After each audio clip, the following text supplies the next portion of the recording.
편입영어와 공인영어 중 뭘 할지 모르시겠나요? 단순히 지거국 가고 싶다면 토익, 인서울 가고 싶다면 편입영어, 이게 아니라 각각의 특징을 확실히 알고 결정해야 합니다. 공인영어가 그나마 할만할 것 같아 못 모르고 도전하는 분들이 있는데요, 이 내용을 몰라서 후회하는 경우가 정말 많습니다. 그래서 이번 영상에선 편입영어와 공인영어의 특징을 자세히 설명드릴게요. 영상 통해 본인에게 맞는 전형 선택하시기 바랍니다. 우선 편입영어가 어떤 시험인지 말씀드릴게요. 인서울 4년제에 편입하고 싶다면 편입영어를 꼭 준비해야 하는데요, 수능영어랑 스타일은 거의 비슷해요. 근데 난이도 측면에선 훨씬 더 어렵습니다. 그 이유가 바로 지문 출처에 있는데요, 편입영어는 교수님들이 문제 출제할 때 지문을 논문이나 이코노미스트에서 발췌합니다. 이렇게 출처가 어려운 데서 나오니까 과학, 예술 등 분야가 정말 다양하게 나와요. 한글로 번역한 걸 읽어도 이해가 어렵습니다. 그래서 이건 언어논리 시험인 거예요. 영어 단어 잘 외우고 해석을 정말 잘해도 사실상 만점은 불가능합니다. 왜냐? 이 논리력과 추론력이 필요하기 때문이에요. 여러분 수능 국어 보셨을 때 만점이셨나요? 정말 드물잖아요. 국어 비문학 같은 거 잘하려면 언어적 논리력이 필요한데 이걸 잘하면 편입영어도 잘할 수 있습니다. 따라서 외국인도 정말 어려워하는 시험일 정도로 난이도가 높아요. 안 그래도 이해하기 어려운 글에 빈칸 뚫고 적절한 단어나 문장 고르라고 합니다. 그럼 지문 자체가 어려우니 단어 수준 또한 비례하기 어렵겠죠? 초반부터 이 정도 수준의 영단어들이 나와요.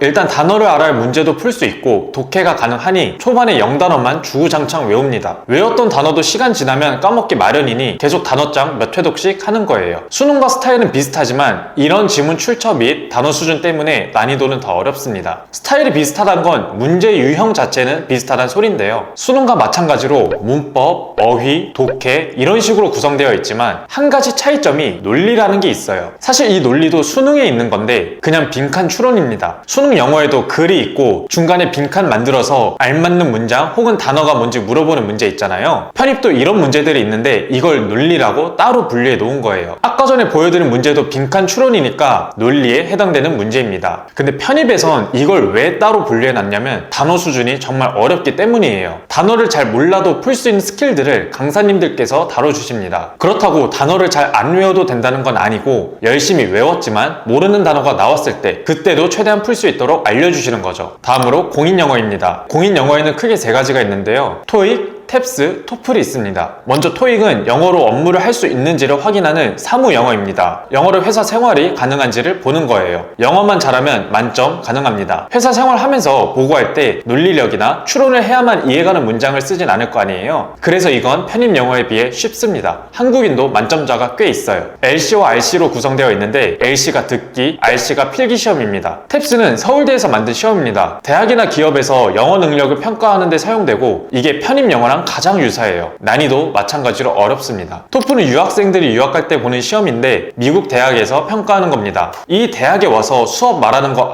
알아듣고 교수랑 소통할 수 있는지를 보는 거예요. 그래서 이건 LC, RC만 있는 게 아니라 쓰기, 말하기까지 있습니다. 근데 공인영어로 편입을 한다면 대부분 토익으로 준비하는데요, 토익이 성적 올리기도 가장 편하고 무엇보다 인강이나 학원 등 도움받을 수 있는 컨텐츠가 많기 때문이에요. 그럼 여기서 내게 맞는 건 편입영어와 공인영어 중 어떤 건지 싶으실 텐데요, 사실 이건 어느 정도 정해져 있습니다. 웬만하면 편입영어 하세요. 편입영어를 하면 토익이 커버되지만 토익 잘한다고 편입영어가 커버되는 건 아니거든요. 범용성을 따져보자는 겁니다. 편입영어로 실력이 쌓인다면 웬만하면 토익은 800점 이상 확보할 수 있습니다. 이 점수대로는 토익 100% 반영하는 학교는 합격하기 어렵겠지만 토익 비중이 낮은 경희대나 한양대 에리카 같은 학교들은 이 정도 점수대로도 합격 노릴 수 있습니다. 편입영어를 준비하면 토익 RC는 커버되니 따로 LC만 챙겨주시면 돼요. 예외로 만약 내가 지거국만을 목표로 하는 게 명확하다면 그땐 공인영어만 준비하시면 되는데 대부분 이런 상황이 아니실 거예요. 편입영어 공부하면 인서울도 노릴 수 있어서 좋을 것 같은데 난이도가 많이 어렵다니 내가 이걸 준비하는 게 맞나 싶으실 겁니다. 하지만 난이도가 많이 어려우니 오히려 공평한 시험인 거예요. 애초에 유학생활을 하고 와서 영어가 편한 학생들에겐 당연히 좀 더 유리하겠지만 단어 수준이 워낙 높다 보니 그 학생들도 똑같이 단어 주구장창 외워야 합니다. 게다가 시간 안에 못 풀도록 타임 어택형 시험이다 보니 빠르게 풀 수 있는 스킬적인 것들도 배워야 돼요. 결론은 편입 영어가 시작 단계에선 경쟁자와 차이가 있더라도 압도적인 난이도라 오히려 노력 여부에 따라 역전을 노릴 수 있다는 거예요. 네, 여기까지 편입 영어와 공인 영어에 대한 특징을 설명드렸는데요. 영상 확인하시더라도 정확한 방향성 설정하는 데 어려움을 겪는 분들이 있을 수 있어요. 이런 분들은 아래 상담 링크로 문의 주시면 각각 어떤 메리트가 있는지 자세히 설명드릴 테니 결정하는 데 큰 도움이 될 것 같습니다. 영상 시청해주셔서 감사합니다. 행복한 하루 되세요.